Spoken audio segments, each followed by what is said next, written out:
Cowboy said, "I don't want a cook. I want a partner," then offered her a life she never expected. Before we begin, drop a comment below and tell me the name of your town.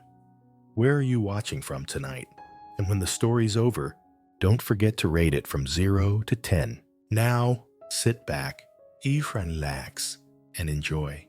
The Arizona sun hung high and merciless, a white blaze over miles of red sand.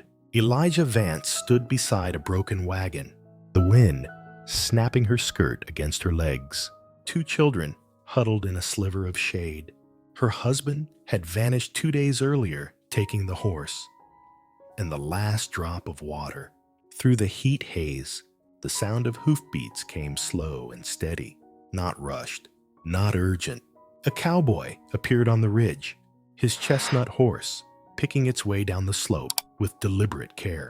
He stopped a few paces away, raised both hands where she could see them, and spoke in a low voice that seemed to drift with the wind.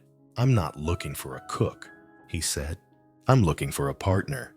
And in that moment, something fragile shifted inside her like the first cool breath before a rain.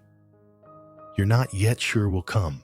The red desert stretched to the horizon, heat shimmering in the distance. Elijah leaned against the broken wagon frame, her fingers tight around an old revolver, eyes fixed on the stranger who had stepped down from his horse.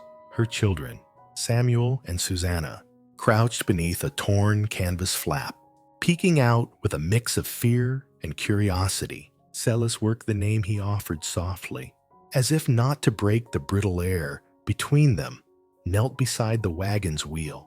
He didn't ask, he didn't bargain, just set to work, prying out the cracked wood and replacing it with a fresh piece from his worn leather tool bag. The sun beat down on his shoulders, darkening the back of his shirt with sweat. His hands strong, steady, streaked with dust and grease, moved without wasted motion. Samuel crept closer, his eyes lighting up as the wheel slowly turned true again. Elijah started to call him back, but stopped when Celis quietly handed the boy a bolt. "Hold on to that for me," he said. When the work was done, he didn't take payment. Instead, he reached into his saddlebag, pulled out a bundle of smoked meat, and laid it on a worn blanket near the small campfire. "Feed the little ones first," he said, no pity in his tone, no judgment in his eyes. Elijah looked from her son to the stranger. No promises, no oaths, only sweat on his brow and grease on his hands, the kind that kept a wheel standing and loosened her guard by just one heartbeat. "Tell me, do you think sometimes trust begins with small things like this, instead of pretty words?" Part 1. Strangers and Caution.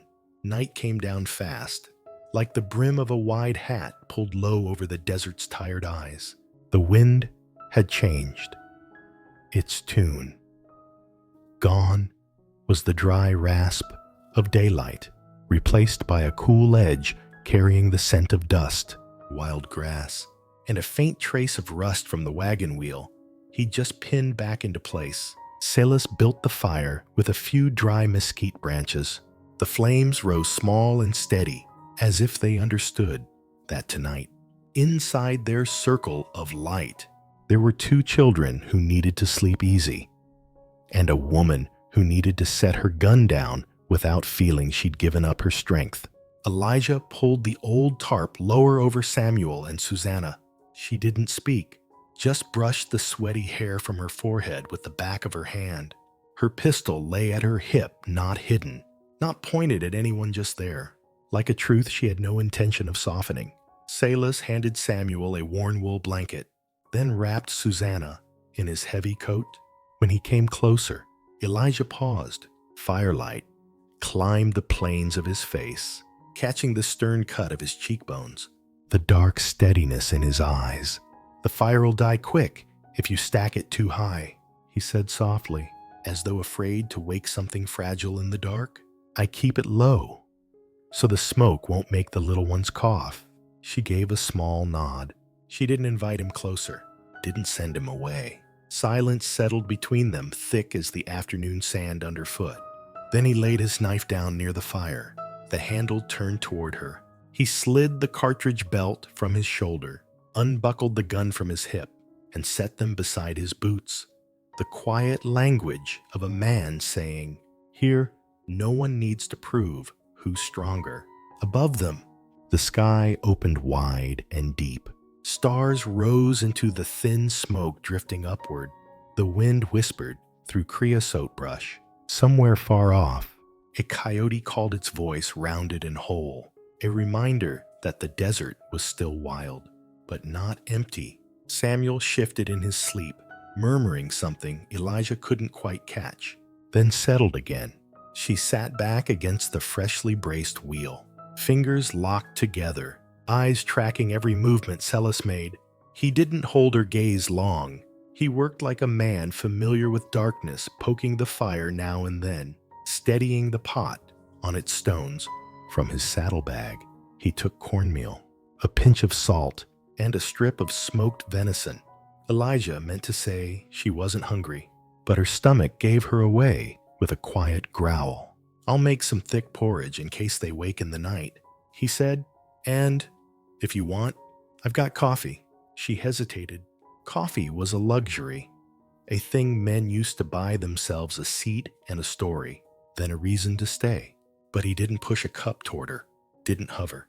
He just set the pot on the fire, scattered in a few grounds, and waited for the water to speak for itself.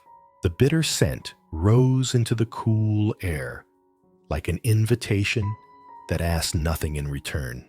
Elijah reached for her dented tin cup from the wagon's edge and held it out. No words, just the soft chime of metal on metal and the steam between them.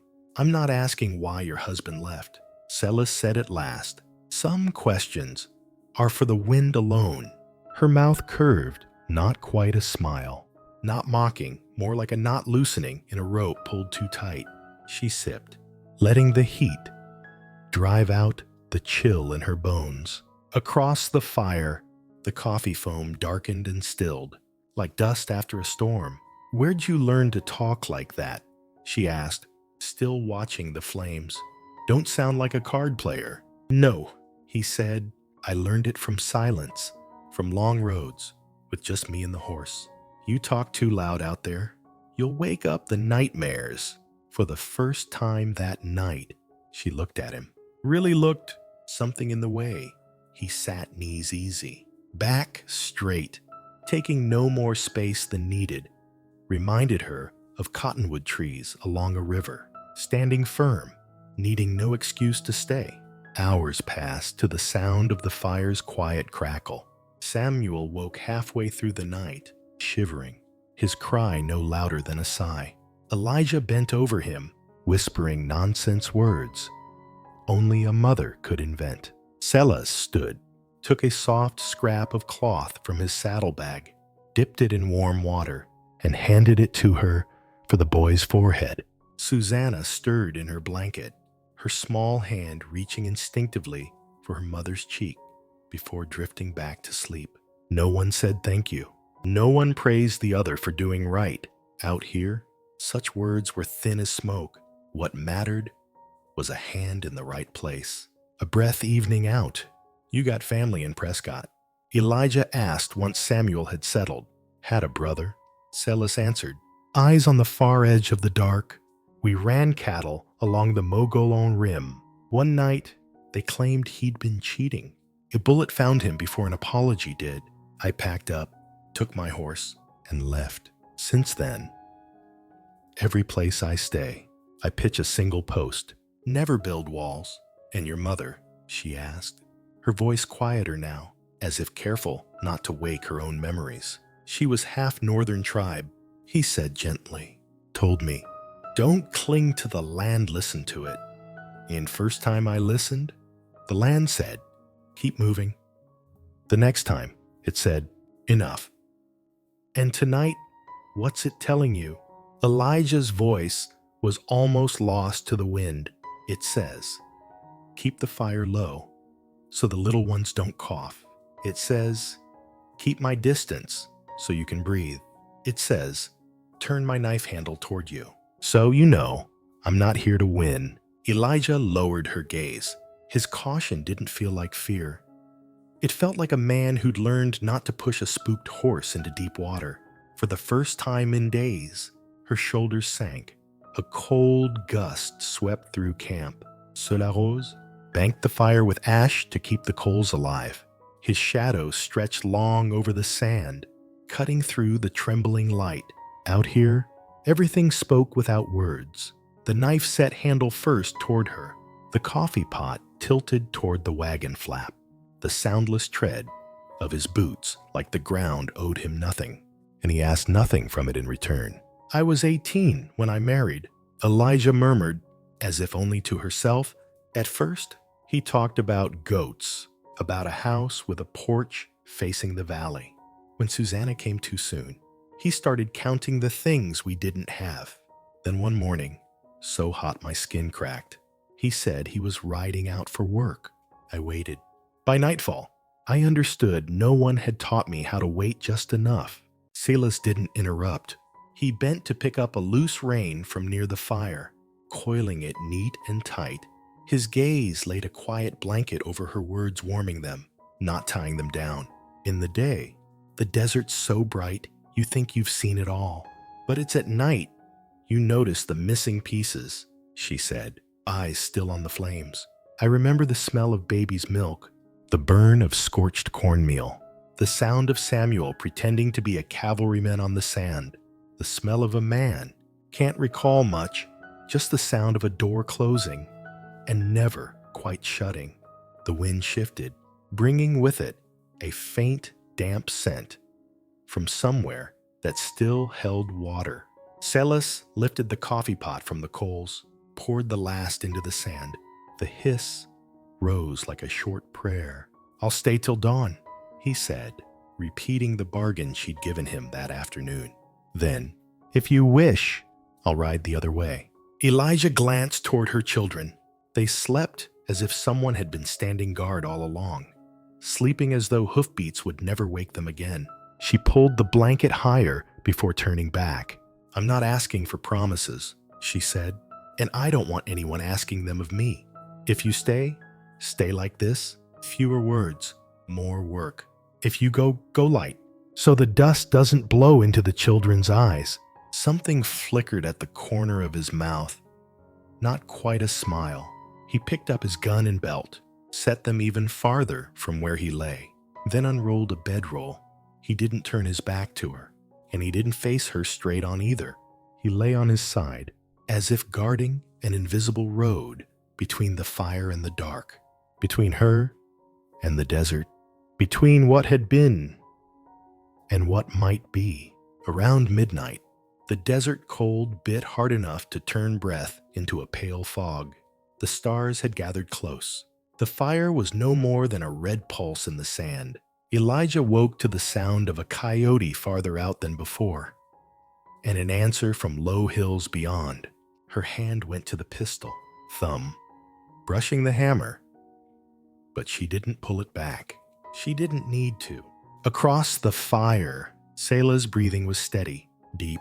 That strange feeling crept in, knowing someone would wake if she called, knowing someone would hear if she whispered. It slid into her chest like a cool drop of water, quieting a thirst she hadn't named. She rose, pulled a thin shawl around her shoulders, stepped toward the fire's edge. Silas opened his eyes. No startle, no scramble, just lifted his head a little. I'll take a turn, she said. You sleep. I've got more left in me than this fire, he answered, voice rough from the cold. But if you want to sit, I'll step over to the edge and watch the horse. She shook her head. They sat together, leaving enough space that someone could pass between them without brushing a coat sleeve. The sand gave a soft crunch under their boots. From here, the low glow of the coals lit the map of his hands, scarred and rough. A long one across the thumb, maybe from a snapped rein, another hook-shaped on the left wrist, like the pull of a rope in fast water. Where will you go if morning comes and I say go?" she asked, eyes on the embers. "North, up the Verde," he said. "There's shade under Cottonwoods and water that speaks quiet enough for those who know how to listen. Even if you said stay, I'd still ride that way. Only difference is I'd be carrying the shadow of you and your young ones inside me." She turned to him, surprised. Most men she'd known promised, "I'll protect, I'll give, I'll do." But this one spoke of carrying her shadow as though she were the one leading, and he'd walk in step.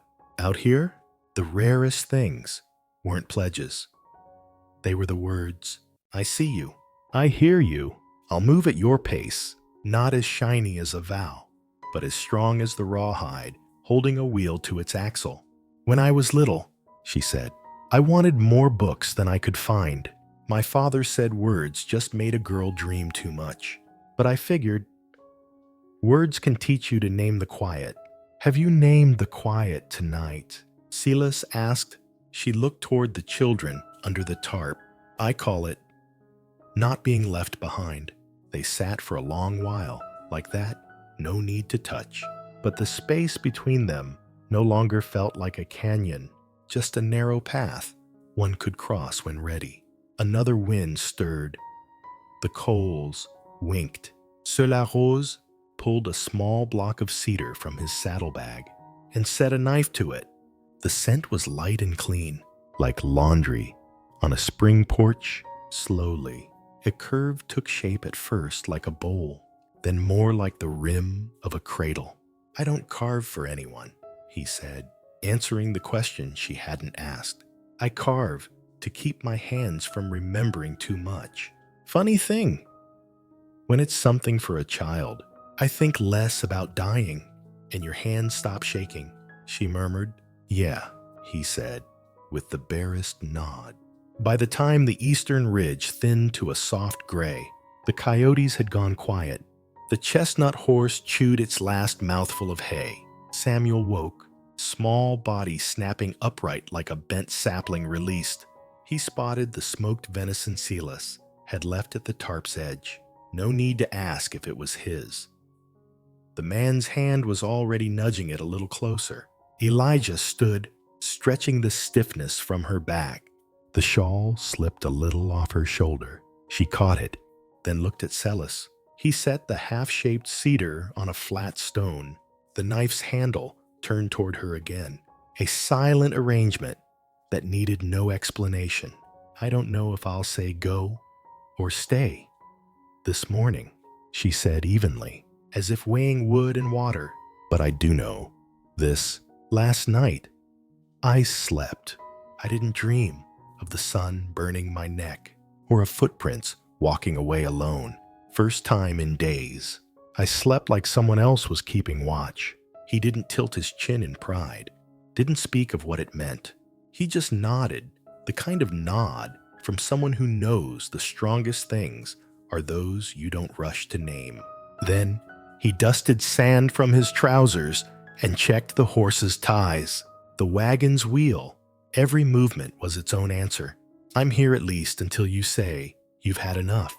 The first light touched Elijah's hands, her hair, the fine lines at the corners of her eyes. The morning wind crossed the bare land and seemed to know what they all needed: warmth. A measured distance, footsteps that didn't demand, and somewhere in all that, a seed had dropped. Not trust yet, but a settling in the heart. Part 2.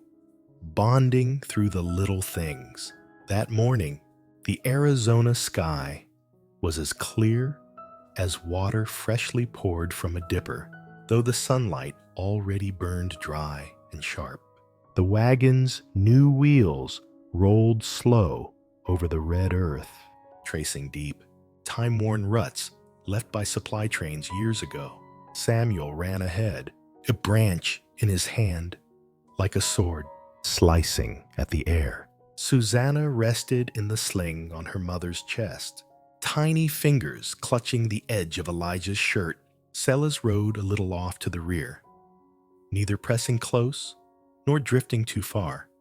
always keeping the kind of distance that could be closed in a heartbeat if trouble called. His eyes swept the horizon, scanning the rolling swells of land where the shadow of a hawk drifted and turned. Since they'd left the night camp, they'd spoken hardly a word. Only the wagon's creak and rattle, the steady clop of hooves, and Samuel's bursts of laughter when he imagined conquering the fortress of distant rock outcroppings filled the space between them. It was then Elijah began to notice Silas's silence wasn't the cold, empty kind. It was more like a porch roof, wide enough to shelter all three of them. Near midday, they reached a fork leading to a small town, just a handful of shops, a stage stop, and a saloon.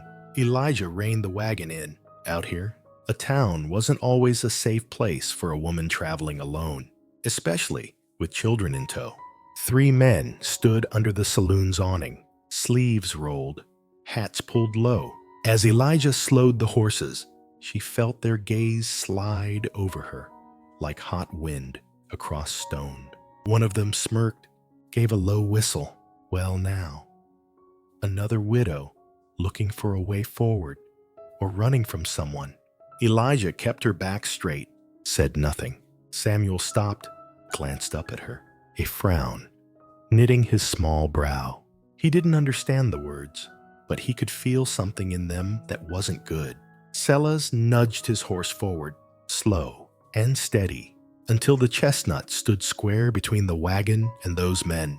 He didn't raise his voice, didn't reach for his gun, just sat there, one hand on the reins, the other resting easy on the stock of the rifle slung across his back, a quiet reminder.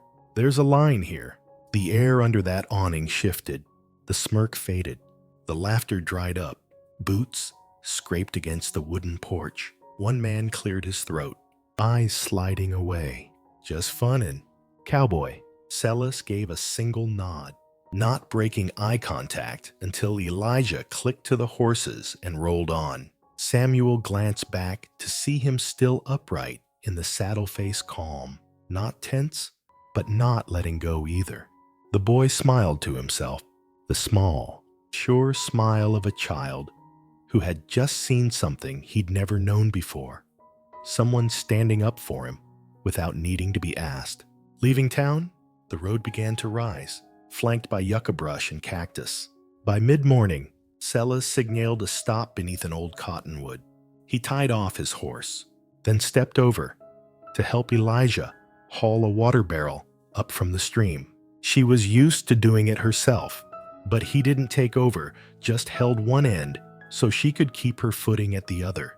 Water's cool here, he said. Let the young ones drink first. Samuel gulped down a long drink, water spilling down his chin. Susanna giggled when her mother dipped her tiny hands into the clear stream. Elijah noticed the way Silas rested a hand lightly on the wagon's post as he stood near, making sure it wouldn't roll if a wheel slipped. He didn't say, "Be careful." He simply acted, as natural as breathing. Some kinds of protection don't need words, and Elijah was starting to realize she trusted that kind more than any promise. That afternoon, with the sun softening, Samuel ran alongside the wagon and asked, "Have you ever beaten anyone in a sword fight?" "More than once," Silas replied, his eyes flicking briefly to Elijah as if asking permission to go on. "But I don't count the times I won. I remember the times I didn't have to fight at all to win." Samuel frowned, thinking it over. Elijah watched her son and recognized that he was learning something she'd once wished for him. The truth that strength doesn't come from shouting, but from holding still when others expect you to flare. Along the way, Silas pointed out deer tracks pressed into damp earth, explaining how they traveled single file to avoid wolves. Samuel listened intently, while Susanna drifted to sleep, her head resting over her mother's heart. Elijah sat there, feeling the steady rhythm of the wagon wheels, the horse's hooves, and the narrowing distance between herself and this quiet man, not through talk, but through small things like these. By dusk, they saw the glow of a mining camp in the distance. Sellers rode up alongside the wagon and said quietly, "In places thick with men, they like to test what you are, someone they can shove or someone to avoid. If you want, I can ride ahead." Elijah pressed her lips together. She'd always hated the feeling of hiding behind someone, but his look wasn't the kind that wanted to face things for her. It was more like opening a door and letting her choose to walk through. "You go ahead," she said. As they rode into the camp's main track, a few miners lounged outside the storehouse, laughing. But unlike before, Elijah didn't feel cornered. Sella sat tall in the saddle, his shadow cutting across the lamplight, enough to make the jeers fade before they fully formed. No one had to shout, "That's my wife," or "Leave them be." True respect often moves in silence, needing no declaration, only the right presence at the right time. That night, after they were given a small spot on the camp's edge, Elijah sat by a small fire while Susanna slept on a cloth pillow, and Samuel whittled a stick Silas had given him. She glanced over to see Silas checking the tack again, his hands moving with quiet certainty. "You do that everywhere we stop," she said. "Do what?" "Check things before anything happens." He looked up, shrugged slightly. "Out here, things break without warning. You only know it when it's too late, unless you notice early." Elijah was silent for a moment, then nodded. "I've noticed. You do that with people too." Silas didn't answer, but his gaze lingered on her face, and it was enough to tell her she'd read him right. She understood then. Respect wasn't about bowing to someone, nor about lifting them like something fragile. Respect was standing beside them, quiet, but ready to block the wind if needed, letting them keep their own step, their own ground. Supper in the mining camp. The smell of salt meat and cornbread drifted in the air as they stepped into the camp's mess hall.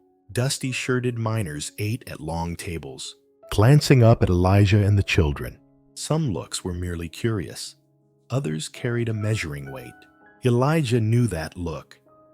It was the same as standing before a trading post counter, where people didn't meet your eyes, only measured what you could give or take away.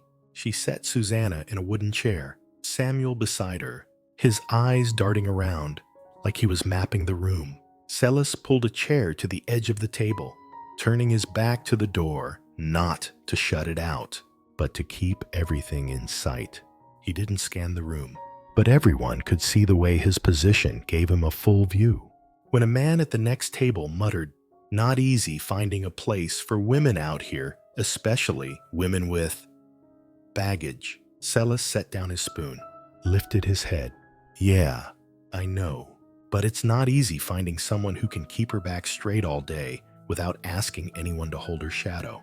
Either it wasn't a threat, not a boast, just a way of handing back half the man's words, enough to mark a line.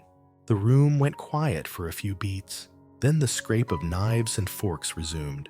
Elijah sat there, no need to explain or defend, and for the first time in years, she felt she wasn't standing alone. Samuel's game. After supper, Samuel found scraps of leather and a few discarded nails. He sat beside Silas, learning how to knot them into a strap for one of his toys. Elijah watched from a distance, seeing the large hands guide the small ones, patient, steady, never taking over, never rushing. "How do you make it stay tight?" Samuel asked. "You make the rope listen to you," Silas said quietly, "but don't pull too hard, or it'll break." Elijah smiled to herself.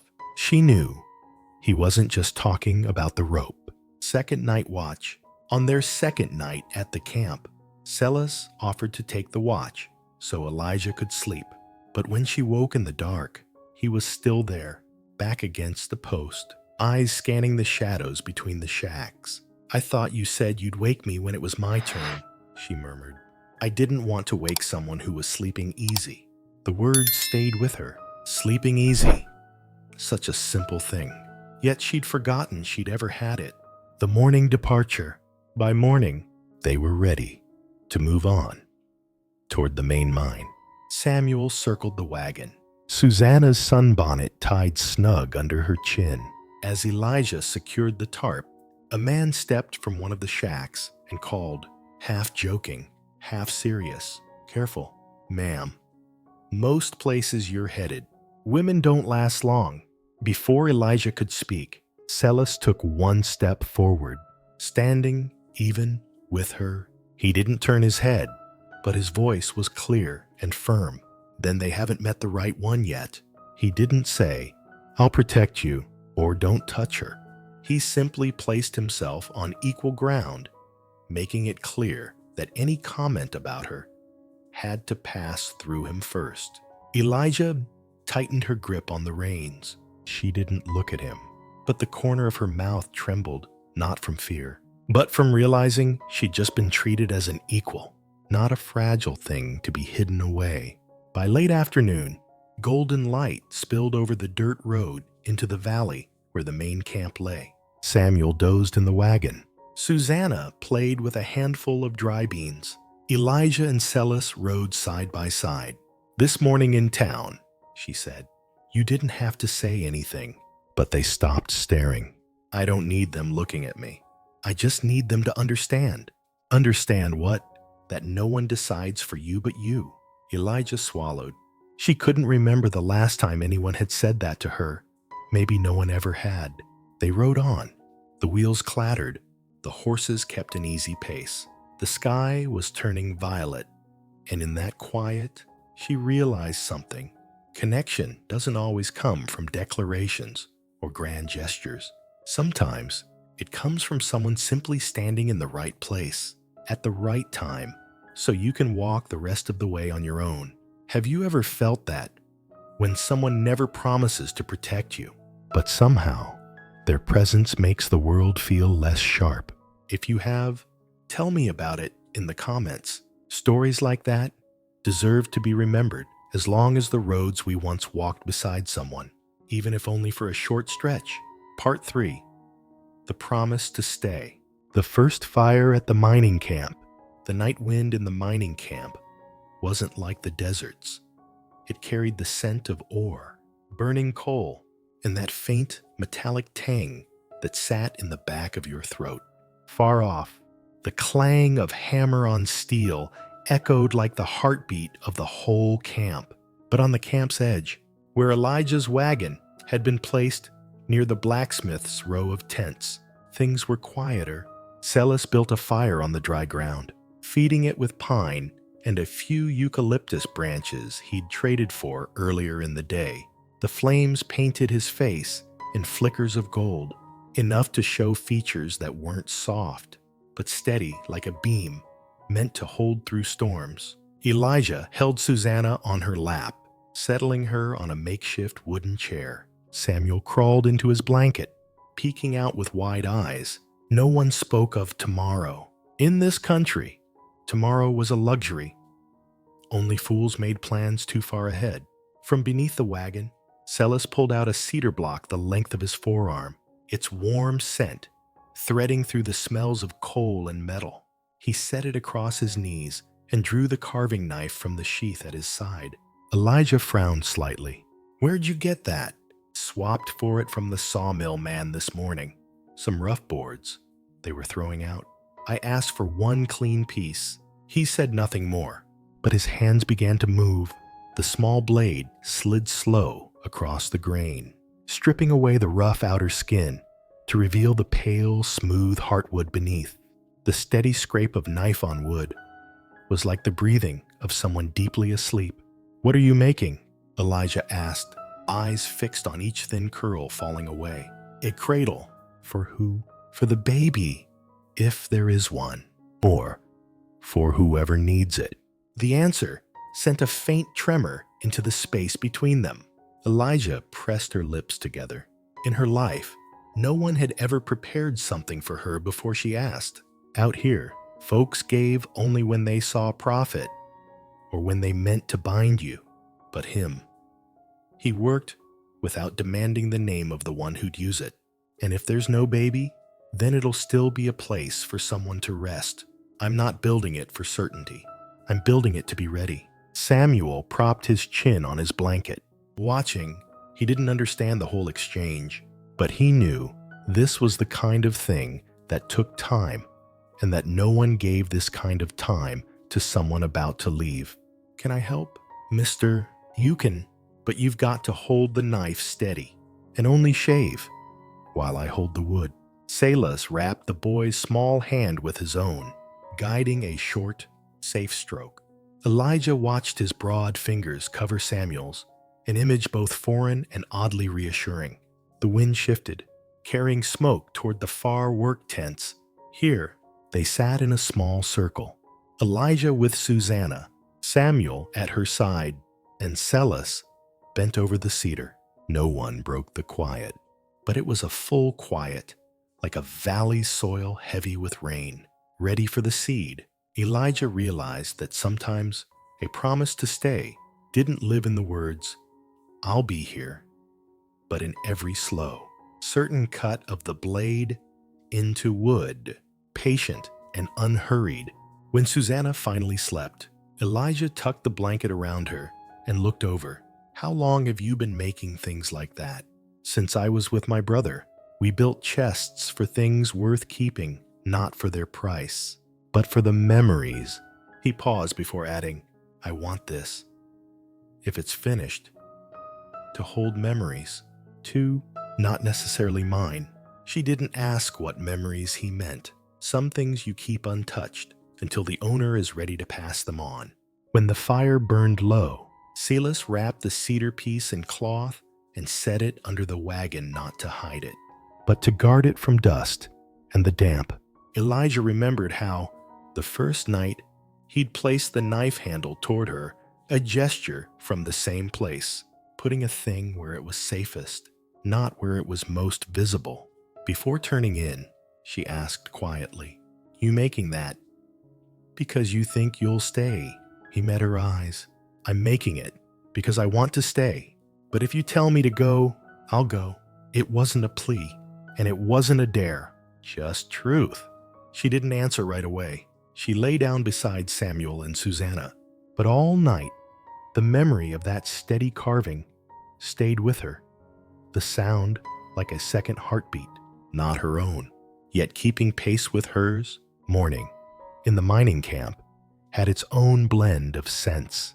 Leftover coal smoke, damp hay, and the ring of hammers already striking at the blacksmiths. But when Elijah opened her eyes, the first thing she smelled was cedar warm, sweet, clean threading into every breath. Celis sat near a small rekindled fire, knife in hand, the cedar block now starting to take on the curve of a cradle. He leaned so the first light of day could fall across the fresh sculpted edge, his eyes fixed as if the world beyond had gone still. Elijah threw off her blanket and came closer. "When did you get up?" "Before light. A few hours of quiet makes the work easier." She almost said, "There's no rush," then realized he wasn't rushing. Each stroke was as measured as breathing. Like the cradle wasn't just for a child, it was for the very thought of a future. Samuel stumbled out of the wagon, hair wild, eyes still heavy with sleep. He crouched down to watch. "Why are you doing that?" "Mister, to make it strong. A cradle's not just for show. It has to keep what's inside safe through all the shaking." The words made Elijah's chest tighten. She thought of her own years of travel, the rough roads, and wondered if she were the inside, who would keep her steady the way he meant. Samuel tried another cut, Celis' big hand adjusting his grip. Not too hard, not too loose, just enough. Elijah wondered if he was talking about more than carving. By midday, they ate a simple meal, cornbread, salt pork, and weak coffee. She watched him portion Samuel's share first, then hers, then his own. She wanted to ask, "Who's the cradle for?" but didn't. Some questions, once spoken, turn into burdens, and she wanted to believe that if he stayed, the answer would come in its own time, like the way he carved, bit by bit, not with a rush to finish. In the afternoon, a sudden dust of rain swept over the camp, dampening everything. Elijah pulled a tarp over the wagon, while Silas wrapped the cradle in cloth and set it beneath the blacksmith's awning. "This won't last," he said, "but cedar drinks up water quick. You've got to keep it covered." She noticed, as always, he put what mattered where it was safest, even if it meant standing out in the rain himself. And this time, she found herself wanting to step into the rain beside him instead of staying dry. When it cleared, the air was sharper. The red earth darkened. Silas brought out the cradle, wiping it gently. Elijah saw the way he looked at it, not with pride for show, but as a man giving a piece of himself to something that would outlast him. "You'll finish it?" she asked. "Only if I know it's got a place to be." Her throat caught. Out here, a place to be wasn't just a location.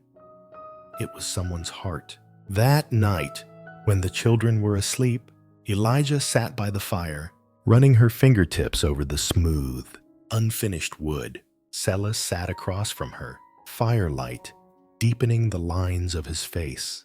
"I don't need you to promise to stay," she said evenly. "But I want to know, are you making this because you want to stay, or just because you like carving?" He set the knife down and looked straight at her. "Because I want to stay, but I don't stay because someone tells me to. I stay because I choose to." She didn't answer at once. She only pulled the cradle a little closer to her side. That night, for the first time since arriving at the mining camp, she fell asleep, with her hand resting on something that wasn't a weapon, but a wooden promise, carved bit by bit, with no rush. Have you ever received a promise not in words, but in small acts repeated day after day? If you have, then you know exactly how Elijah felt that night, hesitant, hopeful, afraid to lose it, yet keeping it close, knowing that once it was complete, it would be more than just an object. It would be proof that someone had chosen to stay. Part 4. Building a home. On the first morning, they stood on their new land. A pale mist still hung in the branches of the old cottonwoods. The breeze moved gently through the leaves, making a sound as soft as fabric brushing together. Beneath their boots, the soil was dark brown, moist and firm, its cool, earthy scent filling each breath. In the distance, a small stream curved lazily, its surface catching the first pale gold of the rising sun. Elijah stood still for a moment, one hand on the sling that held Susanna against her chest. Samuel ran in wide circles, his small feet sinking into the damp ground, leaving uneven prints behind. Silas set down his pack and swept his gaze across the land like a man who'd been seeing a house here in his mind for a long time. "Think this'll do?" he asked. "It'll do," Elijah said, and realized she hadn't hesitated. Silas pulled out a length of rope, stretching it from the biggest cottonwood down toward the stream's edge. "This'll be the house frame. Porch here, close to the water." Elijah followed, driving stakes into the ground, where he marked. Each time she swung the mallet, he steadied the post so it stayed straight. Neither tried to take over the other's work, and neither stood aside, watching the other labor. Samuel gathered dry sticks, lining them up for a fire later to bake bread. Susanna sat on a blanket spread in the grass, playing with pebbles and empty snail shells from the stream bank. For the first time, the heavy work didn't feel like a burden to Elijah. It felt like the foundation of something meant to last. The thud of her hammer blended with Samuel's laughter as a yellow butterfly landed on his shoulder. Elijah looked up to see it, her boy, not just passing through another way station, but taking his first small steps on ground that might one day be called home. Silas set the uprights first, each post straight and solid. When it came time to raise the crossbeam, he warned, "Careful, this one's heavy." "I'm used to it," she replied, and she was but this time The weight didn't press her down with the loneliness she'd always carried. By noon, they sat under the cottonwood shade, eating cornbread and salt pork. Silas poured water for each of them before taking his own. Elijah offered him a strip of dried apple, a rare thing she'd saved from the mining camp. He took a bite, then set the rest in Samuel's hand. No one said thank you, but in the way their eyes met, Elijah knew they all felt it. This meal wasn't a pause on the road. It was part of a workday in their own place. By afternoon, the frame stood 4 rough walls. No roof yet, but enough for Samuel to run through, calling one corner my room. Susanna crawled over the dirt floor, hands muddy, eyes bright. From the unfinished porch, Elijah watched Silas drive in the last beam. Sweat streaked his neck, dust clinging to his shirt. She thought this man had never once said, "I'll stay forever," but each nail, each post set in place, was his way of saying it without words. When night came, they lit their first fire before the porch. Samuel sat close beside Silas, asking about the stars. Elijah held Susanna and listened to his deep voice, naming constellations as though they were old friends. "And that one?" Samuel asked. "That's the North Star? It doesn't move." Elijah felt warmer at that, not just from the fire. Before sleeping, she walked the frame again, touching each post. Feeling the solidity in the wood, she looked out at the stream. This was more than shelter. Tomorrow morning, she'd wake to the sound of cottonwood leaves, her boy calling for her, and the footsteps of a man she knew wouldn't vanish before dawn. She turned to see Silas tying off the horses, firelight flickering in his eyes. She didn't need to ask, and he didn't need to promise. She already knew he was staying. On the second day, they set to work on the porch roof. Silas measured each beam, cutting and joining them with wooden pegs instead of nails, so the roof would hold steady through winter winds. Elijah braced each post, her hands firm, her face no longer guarded as before. The children played close by Samuel, sketching a pretend map in the dirt from his room to the stream. Susanna tottering around the lumber pile, falling now and then, but always getting back up. Every time Elijah caught his eye, Silas gave her a small smile, not to reassure her, but as if to say, "I see things getting better." That evening, Elijah built a fire beside the new porch and cooked beans with smoked bacon.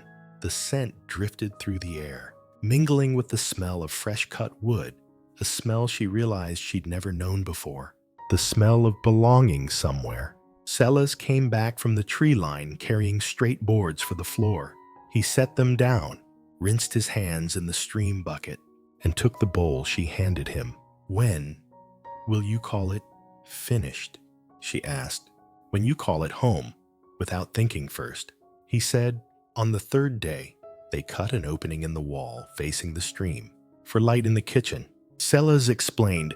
Elijah stood watching as he measured the frame, set it in place, and fixed the pegs. When he pulled away the temporary covering, sunlight poured in, falling across her face and hair. She didn't speak, but her hand settled on the new frame, as though sealing the choice. By day's end, she carried Susanna to the stream to wash the day's dust from their clothes. Samuel went with Silas to check the new fence line. Cool water soothed her sore hands. Across the bank, she could see their shapes, one tall, one small, moving together in rhythm, like they'd known each other far longer than a handful of days. She realized it was the first time in years her son could learn from a man without the lesson costing him fear. That night, the 4 of them lay out blankets on the floor of the roofless frame, looking up at a sky thick with stars. The night wind carried the scent of grass and fresh wood. Samuel lay between Elijah and Silas, telling an adventure story he'd made up during the day. Susanna slept with her head on her mother's arm, breathing evenly. "I never thought I'd sleep on land I helped build," Elijah murmured. "From now on, you'll have plenty of nights like this." Sele said eyes still on the sky. When the wind stilled, she turned toward him. If a strong wind blows this roof down someday, then we build it again. What matters is the ground under us stays. She smiled at that. Home had always been something fragile to her, something that vanished the moment someone walked away. But here, with this land, with the way he said it, she began to believe a home could be rebuilt, so long as someone was willing to build it with her. Have you ever started from nothing and had someone build each beam and brick alongside you? If you have, you'll understand why Elijah could look at a half-finished frame and already feel it was enough to call home. Part 5. A lifetime together. Evening. Spilled honey gold light across the Cottonwood Valley, the kind of thick, warm glow that made every speck of dust in the air shimmer. The breeze moved softly through the leaves, carrying the same sound Elijah had heard for years, like cloth brushing together. The sound you only notice when two people stand close. The cabin they'd built all those years ago had weathered to a silver gray. Moss lined the porch roof, and the window shutters stayed cracked open to let the wind wander through. Samuel, now taller than his mother's shoulder, led a pack mule toward the stream.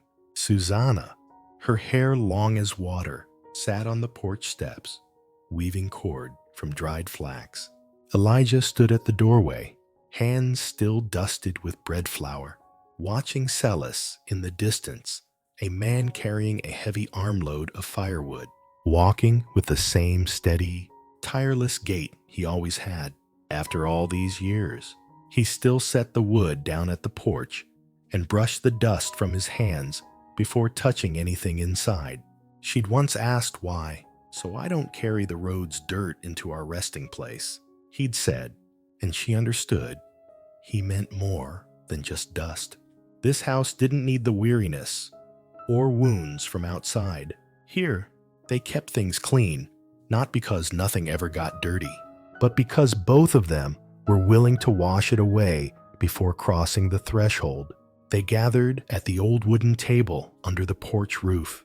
Supper was simple: toasted bread, stewed beans, a bit of cheese, and black coffee. Samuel talked about his trip to town for trading. Susanna spoke of the hens laying a new clutch of eggs. Silas listened, rarely interrupting, only glancing at Elijah now and then, with that same quiet smile he'd worn the first time he'd set a new wheel on her wagon. After the meal, they sat on the porch steps. The sunset poured down over the valley, painting it in orange and red. The stream murmured in the distance, insects beginning their evening song. Samuel and Susanna cleared the dishes, their laughter carrying like a familiar melody. Elijah sat beside Silas, her hands resting on her knees. After a moment, his hand found hers, just as it had all those years ago, slowly, as though asking again, "Is this still all right?" And as always, she let him take it. "Ever wonder, what if you'd gone a different way that day?" she asked, her eyes still on the horizon. "No," Silas said simply, "because I chose this one." She smiled faintly. She knew he wasn't romanticizing the past. It was just the truth. He hadn't stayed because she needed him. He'd stayed because he wanted to. And that was the only thing she'd ever truly trusted.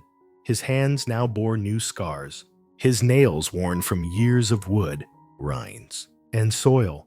His hair was streaked with gray, but his back stayed straight, his stride sure. Time had changed everything but one thing: the way his hand closed around hers, steady, light, holding enough to stay, loose enough to let go if she ever needed. When the last light drained from the valley, Sur la Rose, pulling Elijah to her feet, they walked into the yard where the breeze carried the scent of earth and fresh grass. Samuel and Susanna were already inside, leaving the two of them alone. Elijah turned to him, her gaze deep as the night after sunset. "You still choose to stay every day?" The answer was short, but it carried the weight of the roof over their heads and the strength of the beams they'd raised together. Have you ever held someone's hand for years and found it still feels the same as the first time? If you have, you'll understand why Elijah needed no other promise. His hand found hers not out of fear of losing, but out of wanting to keep holding. The wind brought the scent of ripening wheat from the west field. On the porch, bundles of onions hung to dry. Beans lay in baskets, and coils of flax rope Samuel had wound sat neatly in the shed. Elijah gathered the last of the greens before dark. Silas fixed the ladder for tomorrow's apple picking. They'd done these things more times than they could count, but always in the same unhurried rhythm they'd found together, never rushing, never leaving anyone behind. Once a month, they rode to town for supplies. The same folks who'd once doubted Elijah now greeted her with nods and smiles. No one asked if they were married or just two people sharing a home. The answer was in the way they walked side by side, their steps matching stride for stride. When an old man at the saloon teased, "How'd you manage to keep a woman out here in the middle of nowhere?" Silas just answered, "I didn't keep her. We chose to be here." Elijah heard it, and something deep and quiet in her stirred the same feeling that made her want to get home a little sooner every time she left. Winters brought snow draped over the porch roof and ice along the stream bank. Silas lit the morning fire, while Elijah baked hot bread for them to eat around the table. Spring swelled the creek and filled the garden rows. They expanded the chicken coop. The years rolled by, but the evenings they spent on the porch steps, watching the sun fall behind the cottonwoods, stayed exactly the same, slow, still, and full of meaning. One evening, Susanna, now grown, sat listening to her mother tell the story of the day Silas had appeared out of the desert. Samuel grinned and cut in, "I know this one, but I still want to hear it." Elijah spoke low and steady, letting the images form. A broken wagon, hoofbeats drawing near, a hand offered, and the words, "I'm not looking for a cook. I'm looking for a partner." Silas sat beside her, saying nothing, smiling only when her eyes found his.